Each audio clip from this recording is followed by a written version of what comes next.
Hey everyone, welcome back to the channel.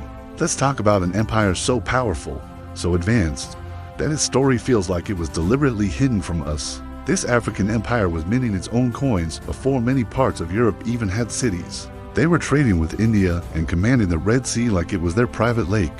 So why was Aksum, this incredible superpower, practically erased from your history books? Stick around, because after this, you'll never see ancient history the same way again. Welcome to Sky Chiefdom, the place where we uncover the stories that history tried to bury. Today, we're diving deep into Aksum, the African superpower that didn't just exist alongside Rome, Persia, and China. It shaped all three. By the time we're done, you'll understand why their stone skyscrapers are still standing today, while many of Rome's grandest monuments have crumbled to dust. Let's get into it. First, let's get one thing straight. Aksum wasn't some remote village or a minor kingdom. At its peak, it was universally recognized as one of the four great empires of the ancient world. The other three, Rome, Persia, and China, that was the league Aksum played in. Around the 1st century AD, their magnificent capital, also called Aksum, located in what is now modern-day Ethiopia and Eritrea, became the undisputed master of the Red Sea. This strategic control turned Aksum into a global trading hub. Imagine the scene. Ships arriving daily, loaded with goods from across the known world. From the African interior, Aksumite merchants shipped priceless ivory, gleaming gold, rare rhinoceros horn, and brilliant green emeralds. These weren't just local trades. These goods were destined for the wealthiest markets in India, Arabia, and even the heart of the Roman Empire itself. Aksum was the gateway between Africa and Asia, and they grew fabulously wealthy from it. And they knew how to show off that wealth. Let's talk about their coins. The Aksumites minted their own currency in gold and silver, a practice that put them in a very exclusive club of empires. These weren't crude lumps of metal. Their coins were sophisticated, beautifully stamped with the portraits of their kings, often featuring symbols like the crescent and disc, and later, the Christian cross. They even included inscriptions in Greek, the international language of the time, to facilitate trade. The quality was so high, it's said to have made even the Romans jealous. But perhaps the most stunning display of their power and engineering genius are the famous stelae, or obelisks. Think of them as ancient skyscrapers. The Aksumite engineers carved these towering monuments, some reaching over 100 feet high, from single, solid blocks of granite. Let that sink in. A single piece of stone, quarried and transported and erected, weighing hundreds of tons in some cases, heavier than the monoliths used in Egypt's Great Pyramids. These weren't just pretty decorations. They were powerful symbols that marked royal tombs, celebrated military victories, and were believed to anchor the spirits of their kings. One of the most famous of these, the obelisk of Aksum, was actually looted by Mussolini's forces in the 1930s and stood in Rome for decades before finally being returned to Ethiopia in 2005. The fact that it survived being dismantled, shipped to Italy, and then shipped back is a testament to the incredible craftsmanship of its creators. Aksum's mastery wasn't limited to land. They were masters of the sea. They understood the complex monsoon wind patterns of the Indian Ocean better than almost anyone. Their sailors timed their voyages perfectly, riding the winds to India and back with remarkable precision. This maritime dominance allowed them to project power and accumulate wealth on a scale that few could rival. By the year 300 AD, Aksum was richer, more influential, and more powerful than almost anyone could have guessed. They weren't just participating in the ancient world, they were helping to run it. Then, in the 4th century, something happened that sent shockwaves across the globe. The Aksumite king, Ezana, made a decision that would change the course of history not just for Africa, but for the world. He converted to Christianity.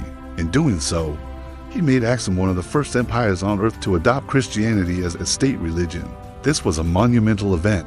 It happened even before the Roman Emperor Constantine issued the Edict of Milan, which officially tolerated Christianity in the Roman Empire. This early adoption turned Aksum into a Christian powerhouse. The kingdom became a beacon, sending missionaries out who traveled as far as Europe. The kings of Persia, rulers of another of the world's great empires, addressed the Aksumite kings as equals, a sign of immense respect. Aksum's influence was felt all around the region. They were so powerful that they even invaded and controlled parts of modern-day Yemen, in the Arabian Peninsula, not once, but twice, to protect Christian communities there.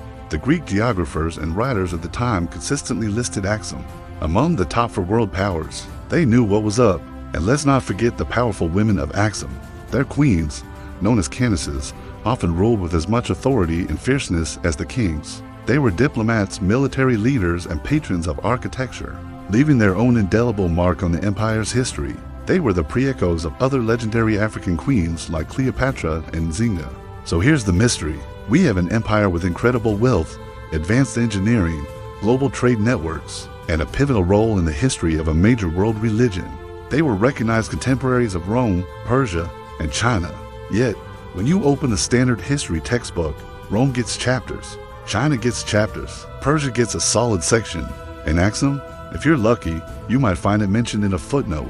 Why? Why was this powerhouse of the ancient world so systematically erased from the mainstream historical narrative? The decline of Aksum is a complex story, and it wasn't a single event, but a slow process. A major factor was climate change. A period of global cooling led to less rainfall in the Ethiopian highlands, which devastated their agriculture. The once fertile fields that fed the empire began to dry up.